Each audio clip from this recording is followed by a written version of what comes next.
Buenas tardes. Nuestro equipo se llama Biotet y se conforma por Juancho, Ivana, Gabriel, María y yo, Atenea, que les va a dar la introducción de la situación problema. La situación problema se trata de una empresa familiar que se dedica a la generación de acetato de etilo.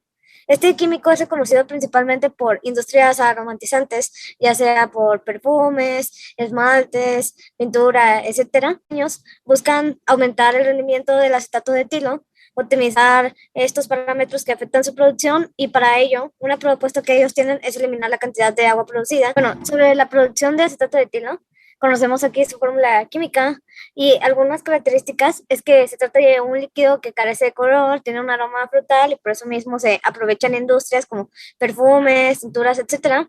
Es altamente peligroso por lo mismo que es inflamable y su vapor es más pesado que el aire, pero también tiene otras características que nos puede beneficiar más adelante, como se puede mezclar con etanol, éter y acetona.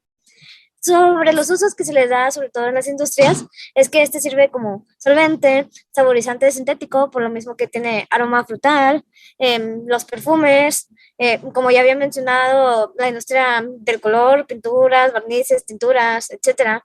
Y también en el diseño de plásticos y tintas para impresión. Y también tiene una amplia gama de fabricación, como está la industria textil, la cosmética, los adhesivos, la alimenticia o farmacéutica, y sobre todo es usado como reactivo principalmente en los laboratorios, y su proceso suele ser como muy ecológico a la hora de sustituir otros químicos que son más tóxicos. La primera problemática con la que nos encontramos es que si en el inventario de la compañía se tienen 500 litros de etanol y 500 litros de ácido acético, ¿cuál sería la cantidad máxima que se podría producir de acetato de etilo? Bueno, basado en la reacción que tenemos en esta diapositiva, que como podemos ver las cantidades son de 1 a 1 en todas, y las masas molares y densidades de las siguientes de las sustancias usadas. Bueno, podemos ver que aquí está la masa molar del etanol, ácido acético, acetato de etilo y agua, donde el etanol y el ácido acético son los reactivos y el acetato de etilo y el agua son los productos. Y como podemos recordar de lo previamente mencionado, se busca eliminar el agua para aumentar la producción del acetato. Se hicieron las conversiones necesarias y se hicieron los siguientes cálculos. Este es un análisis dimensional usando los 500 litros de etanol. Primero se convirtieron los litros a mililitros y de mililitros a gramos para poder convertir a moles y definir cuántos moles en sí se están usando del etanol. Y después de esto se llevó a cabo la conversión para saber cuántos kilogramos están produciendo acetato de etilo con el etanol. En la siguiente diapositiva vamos a poder ver el análisis dimensional con el otro reactivo, y así definimos que el etanol es el reactivo limitante de esta reacción. Aquí tenemos el otro análisis dimensional con 500 litros de ácido acético. Obtuvimos que nos dieron 8.742.42 moles de ácido acético y por lo tanto 770.294 kilos de acetato de etilo. Y bueno, de acuerdo a la cantidad que nos salió de moles y determinando nuestro reactivo limitante, se nos plantea una segunda problemática donde se nos pregunta que por el simple hecho de tener la estequiometría 1 a 1, se requiere la misma cantidad de ácido acético y de etanol para producir acetato de etilo. Y bueno, genuinamente podemos utilizar como argumento el anterior para decir que no es así. Al momento de nosotros tener un reactivo limitante, ya no se puede utilizar la misma cantidad de un reactivo que de otro para poder producir la misma cantidad de cierto producto, que en este caso va a ser el acetato de etilo. Como parte de la problemática se nos pregunta si la producción de acetato de etilo se puede aumentar eliminando el agua de la reacción.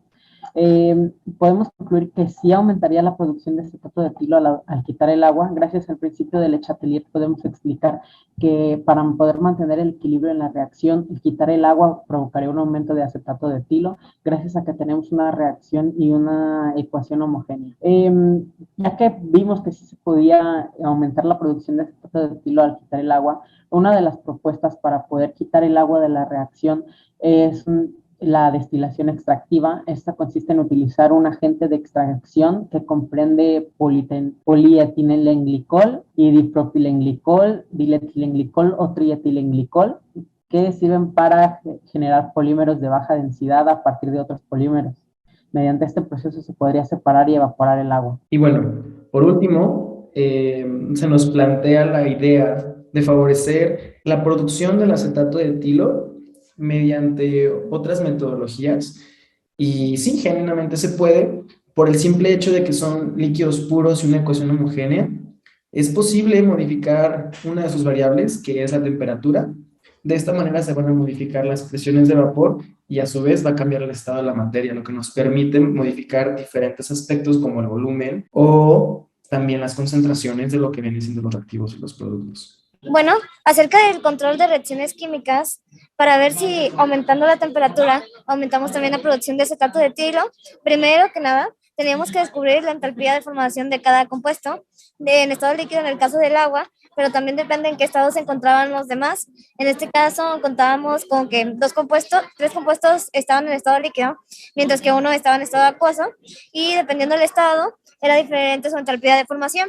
Así que, investigando estos parámetros, aquí están los valores de cada entalpía dependiendo de su estado, y ya descubriendo cuánto valía cada compuesto en cuanto a entalpía y dependiendo de su estado, nos íbamos a la fórmula general de la entalpía, que es entalpía de los productos menos la entalpía de los reactivos, y después de haber hecho este procedimiento, obtuvimos el resultado menos 3.1. Quiere decir de que si la entalpía salió negativa, eso quiere decir que la reacción es exotérmica. Por lo tanto, si la reacción es exotérmica, si aumentamos la temperatura, el calor, al ser un producto, entonces se aumentan los reactivos y se desplazará hacia el lado izquierdo. Pero como el acetato de etilo se encuentra en el lado de los productos y no en el lado de los reactivos, entonces no influye de que aumente la temperatura para aumentar el acetato de etilo. Entonces no va a eficientar los procesos de producción. En cuanto a cinética química, bueno, podemos entender los principios de cinética química como aquello que nos define la velocidad a la que ocurre cierta reacción, y estas gráficas y leyes de velocidad nos van a ayudar a entender cómo es que funcionan las cinéticas químicas para el caso de lo que es la producción del acetato de etilo. En esta situación problema no nos fue posible determinar su velocidad de reacción debido a que es necesario llevar a cabo los experimentos